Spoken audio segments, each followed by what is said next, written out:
इसमें एक लिखेंगे हम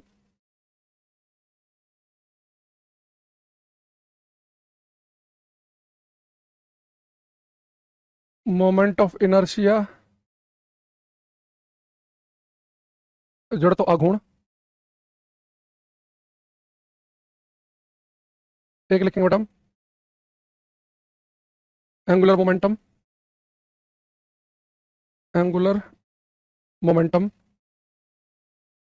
कोणीय संवेग। एक लिखेंगे हम प्लांक्स कांस्टेंट,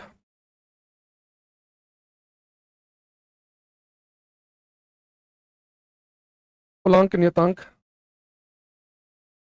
ठीक, इन तीनों के डायमेंशनल फॉर्मूले में लिखने हैं। तो मैं मान के चल रहा हूँ कि मोमेंट ऑफ इनर्शिया जो है इसकी मैं यूनिट आपको बता रखी है, आपको याद होगी, नहीं तो मैं लिखवा देता हूँ।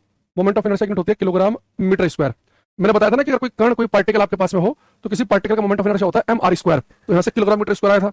एंगुलर मोमेंटम जो है बेटा इसका होता है kilogram metre square upon second, ठीक है।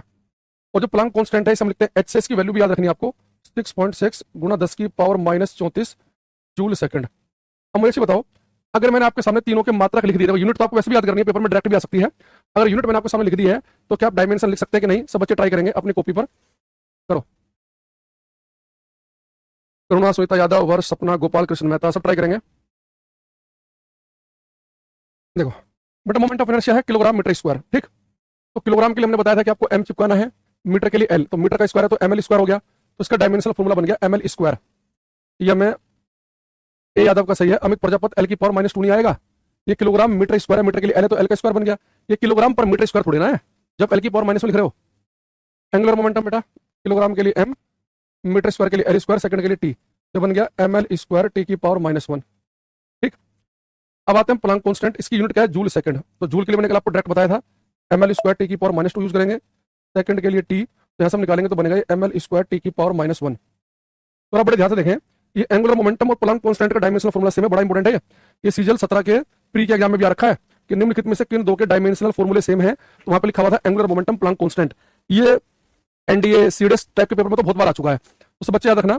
कल भी हमने ऐसे क्वेश्चन आपको बताए थे कि किन दो के डायमेंशनल फॉर्मूले विमित सूत्र समान है, उनमें एंगुलर मोमेंटम और प्लांक कांस्टेंट का बहुत इंपॉर्टेंट है। कल मैंने आपको इंपॉर्टेंट में लिखवाए थे, जैसे कि प्रेशर दाब, स्ट्रेस प्रतिबल और यंग मॉडुलस, यंग प्रत्यास्थता गुणांक, इन तीनों के भी मैंने सेम बताए थे। कल मैंने आपको वर्क और टॉर्क और एनर्जी, कार्य बल अगुण ऊर्जा, उन तीनों के भी सेम होते हैं। एक इंपॉर्टेंट बताया था आवेग और संवेग, ठीक है, इंपल्स और मोमेंटम, इनके भी सेम होते हैं। तो जिन जिन के डायमेंशन फॉर्मूले सेम है, एक पेज पर अलग से नोट्स बना लेना कि किन किन के डायमेंशन फॉर्मूले सेम होते हैं, उनका एक ग्रुप बना लेना कि भाई जो डायमेंशनल फॉर्मूला एंगुलर मोमेंटम का है वही प्लांक कांस्टेंट का भी है। और प्लांक कांस्टेंट की सीधी सीधी आपसे पेपर में वैल्यू पूछ सकता है, तो उसे लिख लेना एक बार, ठीक है। आगे लिखेंगे हम Boltzmann, Boltzmann constant, Boltzmann dash नहीं आया, बोल्ट्जमैन कांस्टेंट, एक साइंटिस्ट का नाम है भी, बोल्ट्जमैन नियतांक। एक लिखेंगे हम प्लांक्स कांस्टेंट, प्लांक नियतांक, अरे प्लांक कांस्टेंट हो गया, तो universal gas constant, universal gas constant, सार्वत्रिक गैस नियतांक, सार्वत्रिक गैस नियतांक से लिखता हूं आर से, बोल्ट्जमैन कांस्टेंट को लिखता हूं केबी से। देखो एसएससी सीपीओ में अभी 1.5-2 साल पहले उसने बोल्ट्जमैन कांस्टेंट की वैल्यू ही पूछ ली थी हमारे से कि बोल्ट्जमैन कांस्टेंट का मान कितना होता है। तो बोल्ट्जमैन कांस्टेंट के लिए होती है 1.38 गुणा 10 की पावर -23 जूल पर केल्विन। अभी तो हमें डायमेंशन निकालनी है, तो हमारे पास में यूनिट है, तो बोल्ट्जमैन कांस्टेंट की हम डायमेंशन बड़े आराम से निकाल सकते हैं। बाकी आप इसकी वैल्यू भी याद रखना। यूनिवर्सल गैस कांस्टेंट की बेटा वैल्यू होती है 8.314 जूल पर मोल केल्विन, जूल पर मोल केल्विन। अभी हमारे पास गजेंद्र सिंह पटेल ने ट्राई किया सबसे पहले।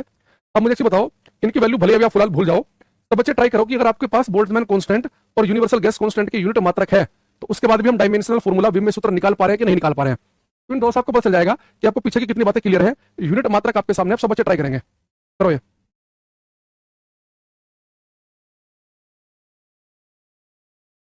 भाई अगर यूनिट है तो फिर तो डायमेंशन निकालना बच्चों का काम है। बेटा कल हमने आपको बताया था कि जूल के लिए डायरेक्ट याद रखो एम एल स्क्वायर टी की पावर -2, और केल्विन के लिए मैंने कहा था कि के या थीटा लिख लो जो भी आपको मन करे, तो इसका बनेगा एम एल स्क्वायर टी की पावर -2